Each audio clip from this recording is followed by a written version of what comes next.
सोच के देखिए कि एक तरफ देश की सबसे बड़ी court supreme court of India और दूसरी तरफ एक सिटिंग चीफ मिनिस्टर और बीच में एक ऐसा क्लैश जहां पॉलिटिक्स, पावर और लॉ एकदम फ्रंट फुट पे आ गया। और जब बेंच ने सीधा पूछ लिया कि what would you do if the situation were reversed, तो कोर्टरूम का टेम्परेचर लिटरली बढ़ गया।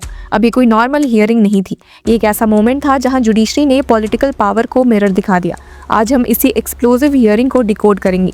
क्या सवाल पूछे गए, क्या जवाब आए और इसका लीगल मतलब क्या निकलता है, चलिए देखते हैं। Hello law lovers and justice seekers, welcome to law Chakra. हम आपके लिए लेकर आए हैं कुछ बहुत ही exclusive. Introducing law Chakra prime membership, जो आपको देगा exclusive access like never before. बनिए लॉ चक्रा की प्राइम मेंबर और अनलॉक कीजिए full potential of legal knowledge. अभी ज्वाइन कीजिए। अब सीन सेट करते हैं। ये पूरा मैटर शुरू होता है एक रेड से। ईडी जनवरी में एक इन्वेस्टिगेशन कंडक्ट कर रही थी आईपैक के को-फाउंडर प्रतीक जैन के प्रीमाइसेस पर। अब ये रेड कोई छोटा मोटा केस नहीं था। ₹2742 करोड़ के अलेज्ड कोल स्मगलिंग केस से लिंक था। ईडी का एलिगेशन सिंपल नहीं बल्कि काफी सीरियस है कि वेस्ट बंगाल सीएम ममता बनर्जी खुद रेड साइट पर आई, इंटरवेन किया और अलिजिडली डॉक्यूमेंट्स और डिजिटल एविडेंस ले गई। मतलब एक ऑनगोइंग सेंट्रल इन्वेस्टिगेशन के बीच में डायरेक्ट इंटरफेरेंस का आरोप। और अब यहीं से कहानी इंटरेस्टिंग होती है। ईडी ने सीधा सुप्रीम कोर्ट का दरवाजा नॉक किया अंडर आर्टिकल 32, लेकिन वेस्ट बंगाल गवर्नमेंट का स्टैंड क्या था?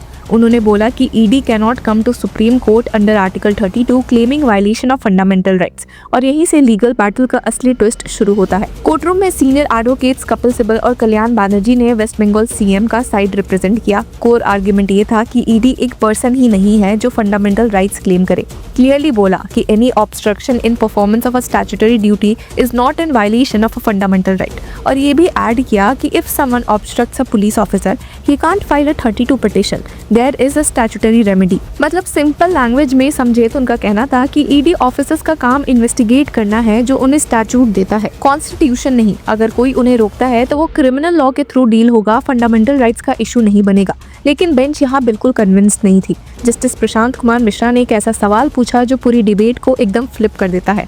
उन्होंने कहा कि do officers of the ED cease to be citizens of India merely because they are in the official post at the time. ये लाइन बहुत पावरफुल है। कोर्ट बेसिकली कह रही है कि यूनिफॉर्म पहनने से या गवर्नमेंट एजेंसी में काम करने से आप अपने फंडामेंटल राइट्स लूज नहीं कर देते। और फिर आता है वो सवाल जिसने सबको शॉक कर दिया। बेंच ने सीधा हाइपोथेटिकल थ्रो किया।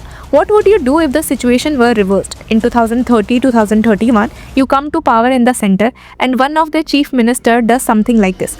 What will be your reaction, your legal reaction? ये सिर्फ एक लीगल क्वेश्चन नहीं था, ये एक पॉलिटिकल रियलिटी चेक था। कोर्ट ने इनडायरेक्टली ये हाईलाइट किया कि फेडरल स्ट्रक्चर तभी काम करता है जब सब पार्टी सेम स्टैंडर्ड फॉलो करे, चाहे पावर में कौन हो। और इसके बाद कोर्ट ने एक और शार्प पॉइंट रेज किया कि अगर ईडी सुप्रीम कोर्ट नहीं जा सकती, हाई कोर्ट नहीं जा सकती, तो फिर करे तो क्या करे। बेंच ने क्लियरली बोला there can not be a vacuum.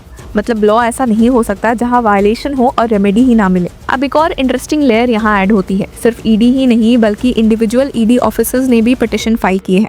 Court ने स्टेट को वार्न करते हुए कहा है कि please concentrate on the fundamental rights of the officers, otherwise you will miss the point. ये एक सटल सिग्नल था कि अगर आप ईडी को इग्नोर भी कर दे तो इंडिविजुअल ऑफिसर्स के राइट्स का क्या होगा। स्टेट का आर्गुमेंट यहाँ भी कंसिस्टेंट रहा। उन्होंने बोला कि ईडी एक सेंट्रल गवर्नमेंट डिपार्टमेंट है, नॉट अ लीगल और नेचुरल पर्सन, और पीएमएलए भी उन्हें राइट टू सू नहीं देता। और अगर आप ईडी को अलाउ कर देते हो आर्टिकल 32 यूज करने के लिए, तो ये फेडरल स्ट्रक्चर के लिए डेंजरस प्रेसिडेंट बन सकता है। मतलब कल को सेंटर और स्टेट एक दूसरे के against direct constitutional litigation start कर देंगे।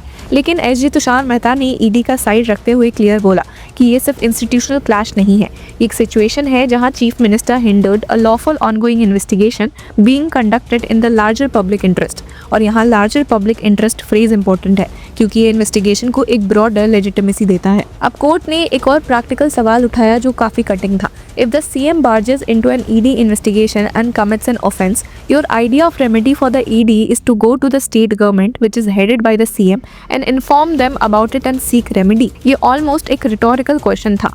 मतलब कोर्ट ये हाईलाइट कर रही थी कि जो alleged offender है उसी के पास कंप्लेंट लेके जाना कितना इलॉजिकल लगता है।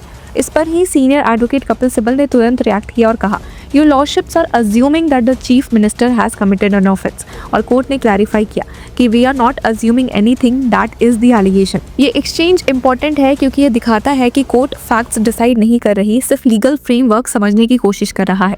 और एक और ट्विस्ट तब आया जब हियरिंग को इलेक्शंस की वजह से पोस्टपोन करने की बात हुई, लेकिन बेंच ने बिल्कुल क्लियर स्टैंड लिया। We don't want to be party to election, we don't want to be party to any crime also, we know the timing of the court. अब ये लाइन बेसिकली जुडिशरी की independence को underline करती है, मतलब election हो या political sensitivity, court अपना काम करेगी। अब केस का कोर क्या है? तो एक तरफ एलिगेशन है कि वेस्ट बंगाल सीएम ने रेड में इंटरफेयर किया, एविडेंस रिमूव किया। दूसरी तरफ स्टेट कह रहा है कि रेड ऑब्स्ट्रक्ट नहीं हुई और ईडी का अपना पंचनामा भी यही दिखाता है। अब ये फैक्चुअल डिस्प्यूट है जो आगे इन्वेस्टिगेशन में क्लियर होगा, लेकिन अभी जो लड़ाई चल रही है वो ज़्यादा कॉन्स्टिट्यूशनल है कि क्या ईडी या उसके ऑफिसर्स डायरेक्टली सुप्रीम कोर्ट आ सकते हैं आर्टिकल 32 के अंदर। और यहीं पर एक बड़ा लीगल प्रिंसिपल भी स्टेक पर है। आर्टिकल 32 को heart and soul of the constitution बोला गया है, लेकिन क्या हर स्टैट्यूटरी वायलेशन को फंडामेंटल राइट्स का इशू बना दिया जाए या फिर ये एक क्लियर बाउंड्री होनी चाहिए? सीनियर एडवोकेट सिबिल का कंसर्न यही है कि अगर आप इसको अलाउ कर देते हो तो every police officer will file a 32। उन्होंने वार्निंग दी कि पैंडोरास बॉक्स ओपन कर देगा। दूसरी साइड का कंसर्न भी इक्वली स्ट्रांग है।